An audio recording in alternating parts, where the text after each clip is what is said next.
I am reduced to a thing that wants Virginia.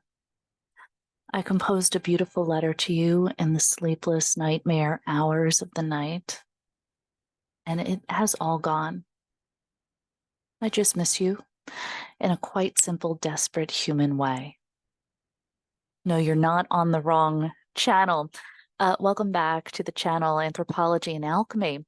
I actually just read to you part of a love letter. I didn't write it. It was written in 1927 by an English poet. Her name was Victoria Sackville West, and she wrote it to her lover. Her lover you're probably familiar with, that being famed novelist Virginia Woolf. So glad to have everybody tuning in today because there's some pretty fascinating content to talk about. One of the topics we'll actually cover is the language of love. But what I want to do first is, really kind of give you some background on how anthropologists look at language. Language, of course, being, our primary means of communication. And language can be spoken, it can be written, it can even be nonverbal. I think we all know that, all animals do communicate. You can see it in your pet's behavior. I see it in my cat's behavior all the time. So they stand by their food and their water station and they stare at me. They just park themselves there and they stare at me. And that's enough to cue me in that I need to probably refresh their station. Some of you maybe have even heard how dolphins produce this unique kind of like clicking and squeaking vocal sounds. Even whales too. Whales have been found to produce like this unique sing, a unique sort of song. And even our closest non-human primate relatives, who are the great apes, of course, chimps, orangs, bonobos, gorillas, they do communicate with each other, but they communicate with each other and humans using gestures, but also vocalizations. And in anthropology, we call those vocalizations of the great apes, we refer to them as call systems. So call systems are a response to like environmental stimuli, food, if danger is coming, for example. Now, speaking of primates, there have been some really fascinating studies that were carried out that do show how great apes have the capacity to learn and also communicate using ASL, American Sign Language. One of the things to underscore, though, is that this is a byproduct of human intervention and teaching, but nevertheless, it really is still remarkable. So Washu was actually the first chimpanzee to learn sign language. This was in the 1970s. Gradually, it said that she learned over 100 signs, and she could even combine these signs into like rudimentary sentences. So, for example, it's been said that she could actually sign something that meant you, me, go out, hurry, which of course probably means that she wants to go out and play very quickly with whoever she's communicating with. There was another chimpanzee who learned to sign. Her name was Lucy. What's interesting, though, is that after learning how to sign, both Washu and Lucy, they could tell jokes, they could lie, they could curse, and they could also teach all of this to others as well. There have been some other unique cases. Coco is another one who comes to mind. Coco is different, though. Coco was actually a gorilla, and her capacity for sign language, it was found, could actually exceed Washu and Lucy's. Coco actually learned over 700 signs in her life. So really what we're learning is that the great apes, they can recall and they can combine linguistic symbols. But, this is where things kind of get interesting. There is a huge gap between the ability to say, write a poetic love letter from the soul versus the few hundred gestures that can be taught to great apes. Now, great apes lack all of the biological components necessary for human level sound and speech. Specifically lacking is a certain activation of a gene. It's called the FOXP2 gene, and sometimes people call this the language gene. Now, FOXP2 controls movement of the tongue, of the vocal cords, the lips too. There are a lot of different vertebrates who do have the FOXP2 gene, but the special mutation that controls for speech is found only in archaic Homo sapiens like Neanderthals and modern humans. So biological anthropologists tell us that this gene looks like may have actually switched on about 150,000 years ago. So that's a possibility. It's been heavily debated, though, when humans first, sort of developed the capacity for language. So some anthropologists believe it emerged about 150,000 years ago. Other anthropologists believe that maybe it's not that quite old. But having this gene turned on is a huge advantage. Some people actually say that language could be the most significant adaptation and the greatest social technology that has been acquired by Homo sapiens.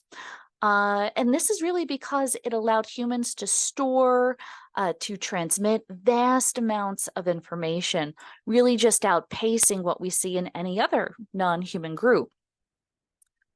Some interesting work has been done in this area by an anthropologist named George Palos. You can read a little bit more about his work, drawing from a book he wrote in 2021, and it's called On the Origins of Speech and Human Language. But essentially what Palos does is refutes the theory that, full-on human language emerged about 150,000 years ago. And he talks about how the vocal tract developed essentially really gradually. The mouth's capacity for speech, he thinks, was first developed as recently as 70,000 years ago. And he says it developed in such a way that, would have permitted, not like language, how I'm speaking complex ideas to you right now, but it would have developed in such a way that would have permitted a clicking sound. These click sounds are actually present in about 1% of languages that are still spoken today. And these are largely what we call the Khoisan languages, which are spoken in present day Namibia, Botswana, South Africa as well. These clicks, though, may very well have been the first speech sounds made by humans.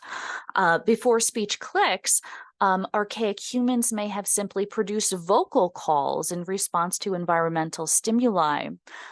Now, we do also think that gestures using the hands, the feet, the limbs would have been, a pre-language form of communication among archaic humans as well.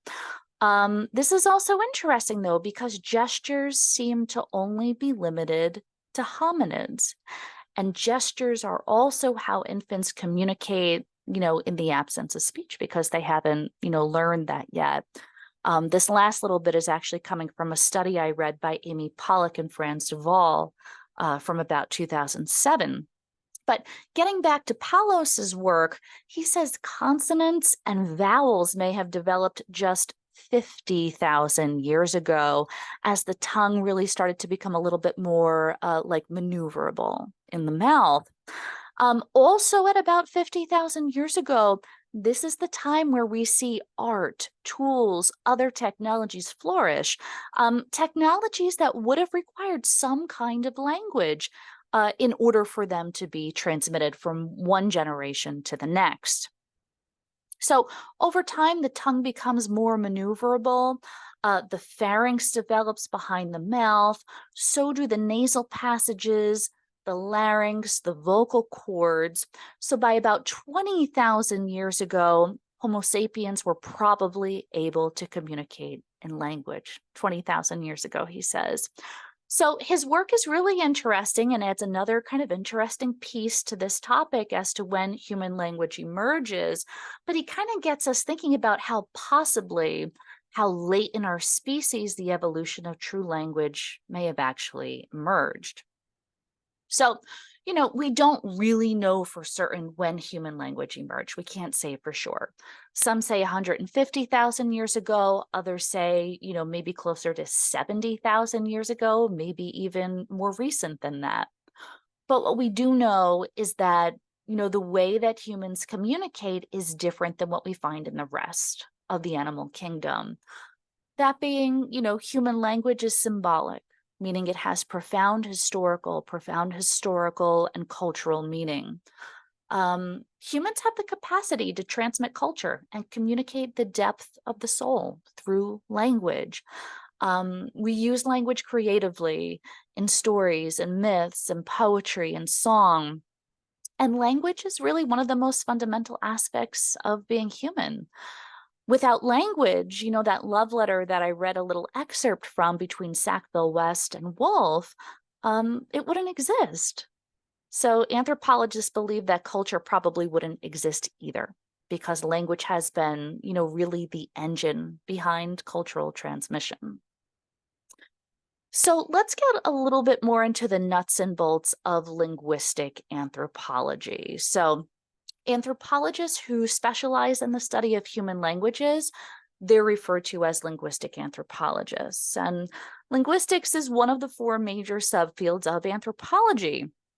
In a general sense, what linguistic anthropologists do is they study a language's vocabulary, its grammar, its writing, even its nonverbal communication as well. I love to talk about nonverbal communication because there is so much meaning behind it. It's really so automatic that you have to really slow down to really be able to pay attention to how you use it yourself. So I want to invite you to kind of think about how much you rely on nonverbal communication to relay things like feelings, ideas, and messages. And you can kind of think a little bit about, the degree to which you use nonverbal communication. Does it vary depending on things like setting, context, age, even the gender of people who you're talking to? There's an anthropologist, Deborah Tannen. Her work is really interesting. And she actually found that American women and girls tend to look at each other when they're talking, whereas men and boys who are talking to each other, they typically don't. So there's a lot less eye contact. She also found how men tend to sprawl out when they're in conversational groups, or what, today we call manspreading. Whereas women, she kind of finds that they tend to adopt a relaxed position when they're around other women, but not quite really sprawling out. But what was interesting is that she also discovered that women tend to contract by drawing their limbs closer to the body when they're around men. That's kind of interesting. Linguistic anthropologists, they also tell us that as much as 90% of the emotional information we communicate with others is actually nonverbal.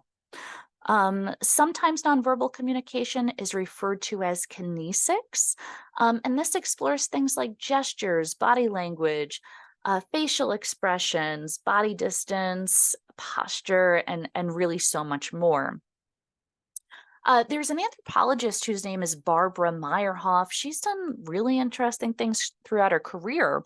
But she wrote this piece called Number Our Days and looks at actually elderly Jewish immigrants in SoCal in Southern California.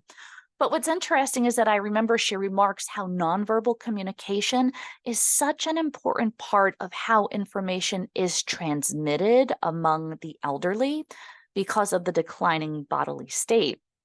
Equally important for infants, for young people who are still learning rules for language and rules for behavior.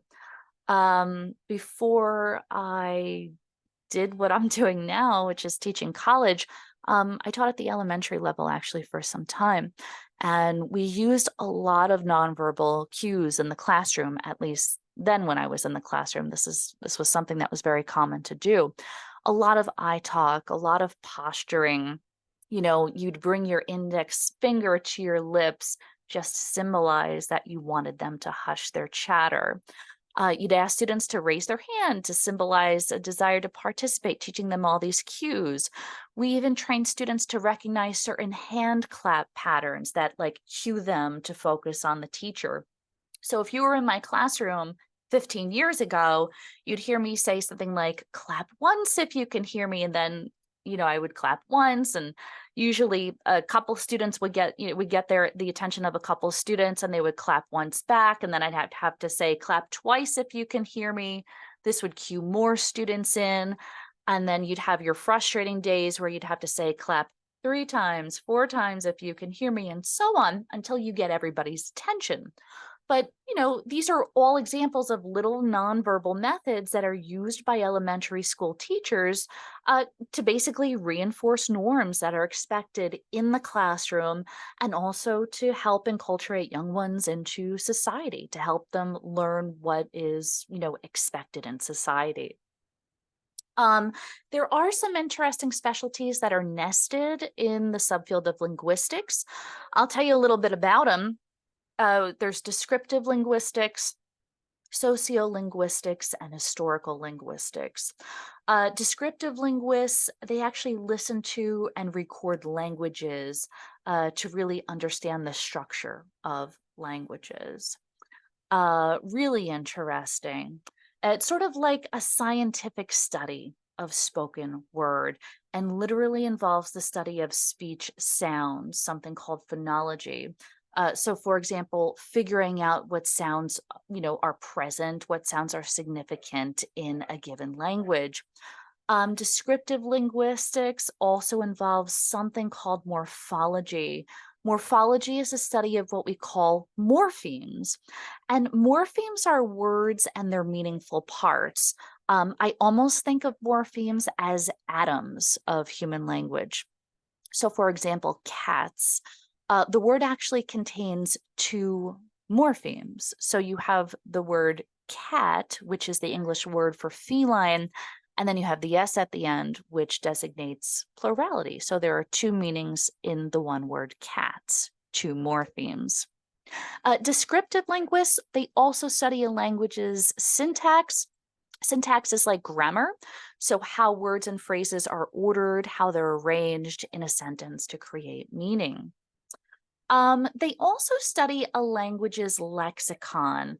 A lexicon is like a dictionary, basically.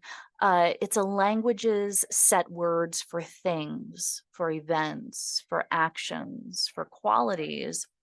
And it really is kind of interesting to think about because lexicon is kind of like a portal that gives us insight into how people conceptualize their own world. A culture's language, the words that they use, often reflect something back about that culture and about those people. We can talk about some examples. The Inuit, for example, they actually have several words for snow. Each word describes a different type of snow with different types of qualities, qualities that probably most English speakers wouldn't be able to differentiate on their own. But all of these words for snow, they tell a linguistic anthropologist that snow is important to the Inuit way of life. So an anthropologist can therefore infer that snow is part of what we call their focal vocabulary. Think about like the kinds of words that are in your own lexicon, in your own focal vocabulary, the words that got added over time, the words that you use that make you unique and lend something to your identity. It's like your words and how you use them, your intonation, your pronunciation, the intensity of the energy behind some words over others. This is something that is actually unique to you, unique to the experiences that you've had, unique to the people you've met, the classes you've taken, the culture you're from, the values you have, the family who raised you. All of this influences someone's perception of you. Whether you realize it or not, you're unconsciously sending cues to someone about yourself just by how you express language. I think about my own lexicon. My own lexicon has become, pretty heavily influenced actually by my work in anthropology after all these years. It's also heavily influenced by the cross-cultural encounters I've had, by my work in shamanism, by my own, personal studies in psychology, by the inner work I do, by the people I hang with. I gathered these words into my lexicon from all of these different experiences that I've had, so that my lexicon and your lexicon, even though we both, speak English, our lexicons are actually bound to have some differences. You will know words that I don't. I'll know words that you don't. You might use certain words often that I only use rarely, and vice versa, of course. These are just differences. They're differences that reflect who we are. It's almost as if the experiences that we acquire, the people we meet, and again, this is a lifelong process. It's like all of this shapes, it influences, it leaves an impression on how we speak, the language that we use. The social dimension of language, this is something that's explored in a different specialty. It's called sociolinguistics. So we have descriptive linguistics. We're moving on to sociolinguistics. Think about the ways in which language differs by categories such as age, race, class, gender, sexuality, ethnicity. There's an anthropologist named Laura Ahern, and she wrote this really interesting piece on love letters in Nepal. This is the piece that I was kind of alluding to in the opening segment, but I really like this piece. It's an ethnographic piece, and it demonstrates how the complexity of human language can actually be wielded to articulate the depths of the human heart and the human soul. The language of love really is most compelling. And I think love letters are really a sweet example of what anthropologists mean by this. So Ahern's piece, it really shows how language and culture are shaped by belonging to a certain category.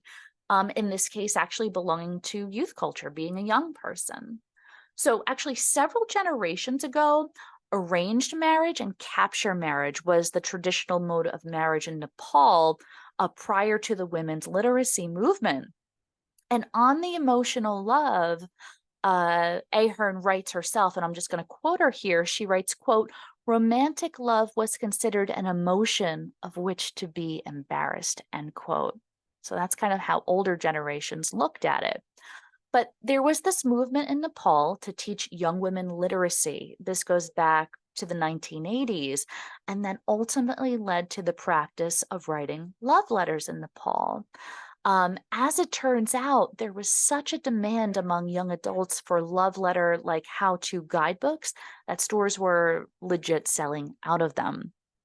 But anyway, these love letters actually marked a new kind of courtship and ritual among young Nepalese people, one that's really full of open desire, of longing, of romance, and of course, love. There's a really sweet letter that was written by Bir, Bir. Bir is a 21-year-old man, and he writes the letter to his love interest. Her name is Sarita. And it really just provides the most intimate insight into this new emerging language of love in Nepal in the 80s and 90s. So I'll just read it. It's really cute. He says, quote, "Sarita, I am helpless, and I have to make friends of a notebook and pen in order to place this helplessness before you.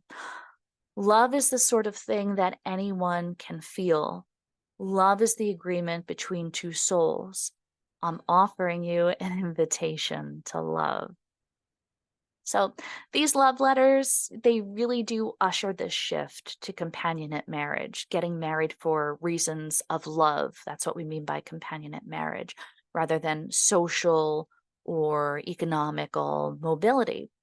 Through love letters, though, this anthropologist shows how the emotion of love, a source of almost shame and embarrassment for older generations, it's like now trending. The emotion of love became intertwined with youth culture, with this category, and was viewed by, young Nepalis as the symbol of being like very forward thinking, of being very modern. So that's a little bit on sociolinguistics.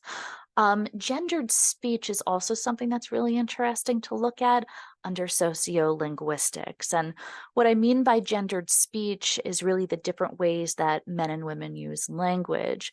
Couple examples. So traditional Japanese women, they tend to adopt a higher pitched voice in public out of politeness. So that's gendered speech.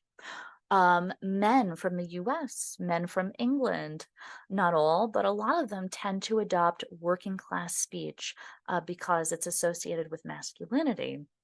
Women, on the other hand, from the US, from England, tend to speak in what we call a more standard dialect. And some anthropologists say this actually might be because maybe more women, tend to spend more attention on the media. And the media, does tend to avoid working class speech patterns. It's really interesting, and I'll ask you to do this for a second. Think about the ways in which maybe you've observed gendered speech patterns in your own life, whether it be at home, at work, in the classroom. One of the things that I've noticed is how women tend to describe color using pretty specific terms. So, for example, lavender, periwinkle, wisteria, fuchsia. Whereas I think most men, they might just say purple. Um, but there's actually a historical root for this, some anthropologists say. So the emphasis that women tend to place on color like this, some anthropologists say has actually been more prevalent in the last 50 to 60 years or so, possibly reflecting the influence of the cosmetic and fashion industry, which tends to draw sharp distinctions between colors for lipstick, for blush, for nail polish, and fabrics. Actually, I'm just looking at my own nail color here. Some people might say, I guess, would you say maybe purple? This is an OPI nail polish, and OPI actually calls it Pompeii purple. So it's like a fuchsia metallic-y shade, not quite purple. Um, just going back to the work of Deborah Tannen again, she's the one who we spoke of a little bit earlier. An interesting book she wrote. It's called You Just Don't Understand Women and Men in Conversation. This book came out in, I believe, 2001. And she just goes into detail on like the striking differences between gendered speech patterns. And her stance is actually that, in a lot of cases, there's such a divide between how men and women use language that at times it almost feels like cross cultural communication. That's how different it is. Almost to the extent that, talking with a different gender is a kind of ethnographic encounter in and of itself. So that's a little bit on sociolinguistics. The last one I want to talk with you about is historical linguistics. This is another specialty of linguistic anthropology, and these folks really deal more so with like long-term changes in language. There are actually about 7,000 languages spoken in the world today, but we're thinking that half of these could go extinct by the end of the century. One statistic I came across actually said that one language is lost every 10 days right now. This is especially true for certain parts of the world over others. Places that are most rapidly, experiencing language loss. We're seeing this in Eastern Siberia, the Southwest and Pacific Northwest of North America. Central South America too, especially in the Amazon region, Northern Australia as well. So certain parts of the world, we're really seeing very rapid language loss. So we're losing languages at an alarming rate. Languages die with the last living speaker unless they're recorded and preserved, right, for future generations. When languages die, so too dies how people thought about things, how they conceptualized time, how they thought about food, nature, spirituality, beauty, how they expressed emotions. So much is lost with the loss of language. The Documentation Center of Indigenous Languages at the National Museum of Brazil has actually extensively archived audio recordings and documents of Indigenous languages since about the 1950s. But unfortunately, in 2018, there was a catastrophic fire that destroyed the museum.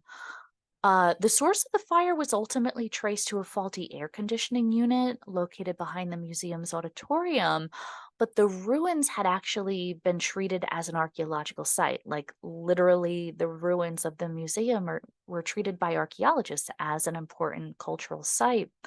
So, archaeologists were brought in to salvage any surviving cultural items, but the entire language archive was actually incinerated by the blaze.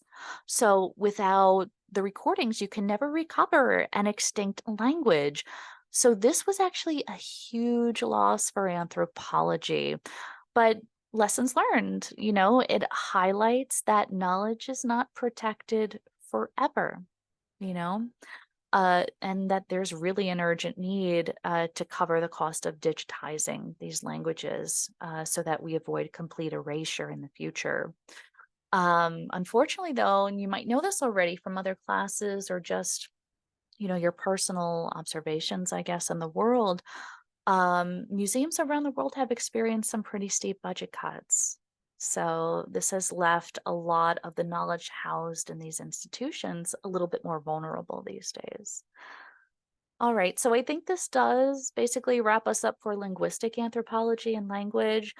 Thanks for tuning in. We're getting a little bit more official over here, so be sure to hit the subscribe button so that you can be notified when I drop a new video. Okay? All right, be well, everybody, and bye bye. Take care.